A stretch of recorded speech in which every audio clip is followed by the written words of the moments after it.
Hi hello మనం third unit start చేసాం కదా. ఫిఫ్త్ సెమ్లో ఫిఫ్త్ పేపర్లో third unit vector differentiation start చేసాం. అందులో మోర్ దెన్ ప్రాబ్లమ్స్ అనేవి చెప్పుకుంటూ వస్తున్నాం కదా. సో ఈ క్లాస్లో 10 మార్క్స్కి ఇంపార్టెంట్ అయినటువంటి ప్రాబ్లం అనేది చెప్తున్నాను చూడండి. ఫస్ట్ క్వశ్చన్ చూస్తాడు. క్వశ్చన్లో ఏం అడిగాడు, మన క్వశ్చన్ బట్టి సొల్యూషన్ అనేది రాయాల్సి ఉంటుంది కదా. ఫస్ట్ క్వశ్చన్ ఏమి ఇచ్చాడు చూద్దాం. ఏమి ఇచ్చాడు,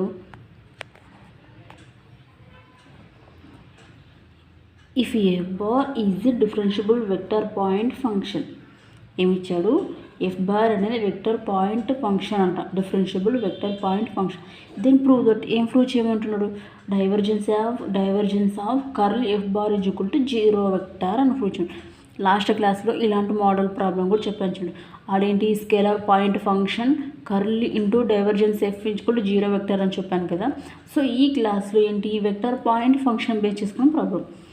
లాస్ట్ క్లాస్లో same question, scalar point function ఇక్కడ curl into grad phi equal to 0 vector అని కూర్చొని, అది కూడా ఇంపార్టెంట్, అది కూడా 10 marks very very important. So అలాంటి మోడల్ ప్రాబ్లమే ఇది కూడా. అక్కడేమో స్కేలార్ పాయింట్ ఫంక్షన్, ఇక్కడేమో వెక్టర్ పాయింట్ ఫంక్షన్. గుర్తుపెట్టుకోండి, వెక్టర్ పాయింట్ ఫంక్షన్ ఏం ప్రూవ్ చేయమంటున్నాడు, divergence of curl into f bar equal to 0 vector అని ప్రూవ్ చేయాలి.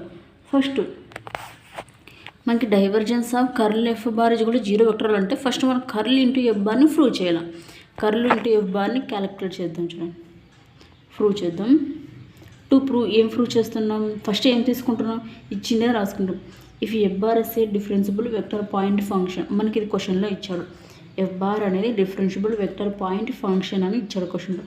మనం ఏం ప్రూవ్ చేయమంటున్నాడు, to prove divergence of curl f bar equal to 0 vector అని ప్రూవ్ చేయమంటున్నాడు.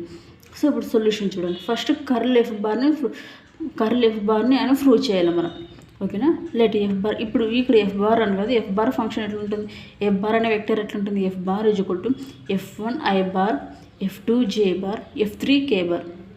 ఏమి, ఎఫ్ అనేది మనకి స్పెషల్గా మెన్షన్ చేయడం, కానీ మనకి ఎలా ఉంటుంది వెక్టర్ అనేది ఎలా ఫామ్ అవుతుందో మనకు తెలుసు. ఇప్పుడు f bar అనే ఎట్లా ఉంటుంది vector, f1 i bar plus f2 j bar, f3 k bar, ఈ విధంగా ఉంటుందా. మనం ఇప్పుడు ఏం ప్రూవ్ చేయాలా, కర్ల్ f bar అని ఫస్ట్ క్యాలిక్యులేట్ చేయాలి. చూడండి, first curl f bar equal to del into f bar అంటే రాయచ్చా. కర్ల్ f bar అంటే డెల్ ఇంటూ f bar, ఇది formula, del into f bar. Okay, ఇప్పుడు చూడండి, i bar j bar k bar, i bar j bar k bar, doe by do X, doe by do why, doe by do Z.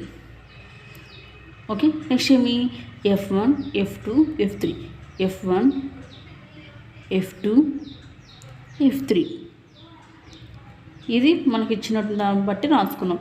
i bar j bar k bar, doe by do X, doe by do why, doe by do z, f1 f2 f3. ఇప్పుడు చూడండి, first i bar calculate చేద్దాం. i bar అంటే ఇప్పుడు i చేస్తున్నాం కాబట్టి ఇది neglect అవుతుంది, వీటి రేట్ మల్టిప్లై చేస్తాం. Doe by do why into f3, doe by do why into f3 minus doe by do Z into f2.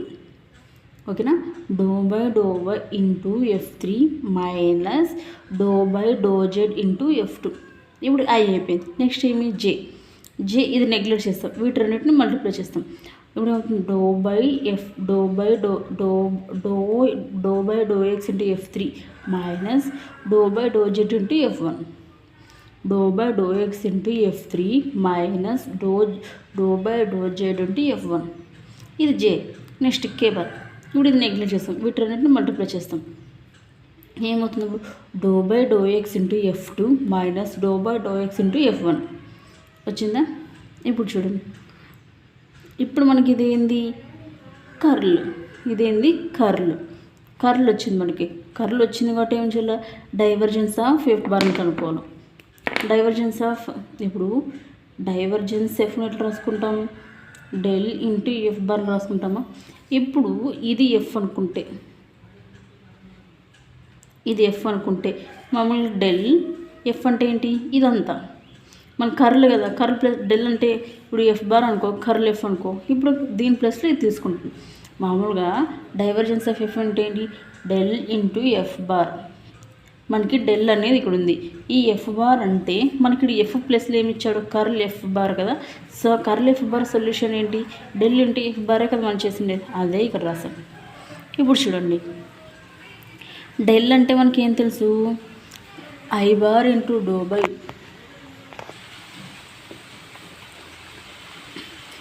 మనకి డెల్ అంటే ఏం తెలుసు, i bar into doe by do X plus J bar into doe by do y plus k bar into doe by do z. ఇది మనకు తెలుసు కదా, del అంటే i bar doe by do X plus J bar doe by do y plus k bar into doe by do z. Next del into curl, del into F bar, ఇది మనం calculate చేసాం కదా, del into F bar అని calculate చేసాం కదా, అదే ఇక్కడ రాసుకుని ఏమొచ్చింది, అది ఐ బార్ ఇంటూ డో ఎఫ్3 by do Y minus do F two by do Z plus J bar into do F1 by do Z minus do ఎఫ్3 by do X plus k bar into doe F two by do X minus do F1 by do. ఇదంతా కూడా ఇక్కడ మన del into F bar calculate చేసాం కదా, కర్ల్ది ఇదంతా కూడా curl, ఇదంతా కూడా డెల్ ఇంటూ కర్ల్.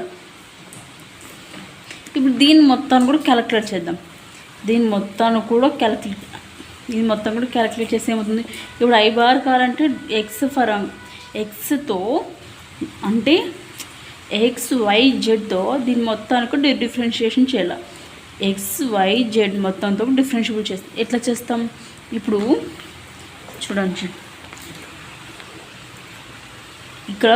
ఇక్కడ మనకి వెక్టర్ అనేది ఎఫ్ బార్ అనేది ఇవ్వలేడు, కానీ డైరెక్ట్ కర్ల్ ఇచ్చాడు కాబట్టి మొత్తాన్ని కూడా ఏం చేస్తాం, ఇంటూ చేస్తాం. ఇప్పుడు ఐ జే కే ఇప్పుడు మొత్తాన్ని కూడా ఇంటూ చేస్తాం. ఇప్పుడు ఏమవుతాయి చూడండి, doe by do X into doe ఎఫ్3 బై డో వై ఏమవుతుంది, అప్పుడు doe square ఎఫ్3 by do X do Y అవుతుందా. ఇప్పుడు doe by do X into doe ఎఫ్3 బై డో వై ఏమవుతుంది, do square ఎఫ్3 by do X do Y అవుతుందా. Next అలాగే J bar doe by do Y in same అలాగే ఇది చూడండి, minus doe by do X into doe F two by do Z ఏమవుతుంది, do square F2 by do X do Z అవుతుందా plus జే bar. ఇప్పుడు next do by do why into do F1 by do Z ఏమవుతుంది, do square F1 by do why doe Z అవుతుందా. Next minus doe by do X into doe by doe ఎఫ్3 by do X ఏమవుతుంది, do square ఎఫ్3 by do X అవుతుందా. Next do by do Z into doe F two by do X ఏమవుతుంది, do square F2 by do Z డో X అవుతుందా. Next do by do Z into do F1 by do Y ఏమవుతుంది, do square F1 by do Z డో Y అవుతుందా. అదే ఇక్కడ రాసాం చూడండి, మల్టిప్లికేషన్ అంటే వచ్చింది డో square ఎఫ్3 by do X do Y minus do square F2 by do Z డో ఎక్స్ ప్లస్ డో square F1 by do X do Z minus do square ఎఫ్3 by do why do X minus do square F2 by do X do Z minus do square F1 by do why doe z వచ్చిందా. మొత్తం కూడా cancel అయిపోతాయి, మొత్తం cancel అయిపోయి ఏమవుతుంది, zero వస్తుంది, మొత్తం cancel అయిపోయి జీరో వస్తుంది. మనం సొల్యూషన్ కూడా ఇదే కదా, ప్రూవ్ చేయమని అనేది ఏం ప్రూవ్ చేయమన్నాడు,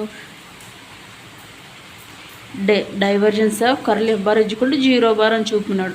అదే మనకి ఇప్పుడు అదే కదా మనకి ఇప్పుడు మొత్తం క్యాన్సిల్ అయిపోయి జీరో వచ్చింది కదా, అంటే ఇది మనకి ప్రాబ్లం అనమాట.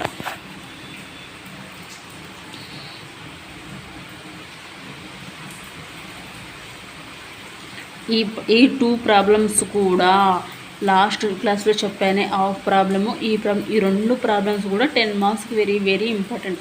ఏదో ఒకటి కన్ఫర్మ్, ఈ 2 ప్రాబ్లమ్స్లో ఏదో ఒకటైనా అడగచ్చు. ఓకేనా, అర్థమైంది అనుకుంటున్నాను. Thank you for watching. Please like, share and comment and please subscribe. అదేవిధంగా మీకు ఎవరికైనా డిగ్రీ మ్యాథ్స్ సంబంధించిన సెమ్ మెటీరియల్స్ కావాలనుకుంటే, అంటే ఫస్ట్ సెమ్ కానీ సెకండ్ సెమ్ కానీ థర్డ్ సెమ్ కానీ ఇట్లా మీకు మెటీరియల్స్ కావాలనుకుంటే 9652653626 అనే నెంబర్కు ఫోన్పే ఆర్ గూగుల్ పే ద్వారా అమౌంట్ పే చేసి మీరు ఈ మెటీరియల్స్ అనేవి తీసుకోగలరు.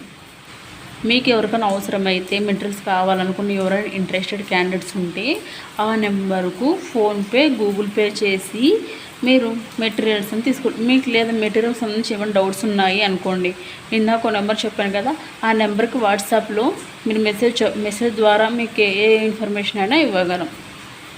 మెటీరియల్కి సంబంధించిన ఏ ఇన్ఫర్మేషన్ అయినా కూడా వాట్సాప్లో మీకు ఇన్ఫర్మేషన్ ఇస్తాం. ఓకేనా? Thank you for watching. Please like, share and comment and please subscribe.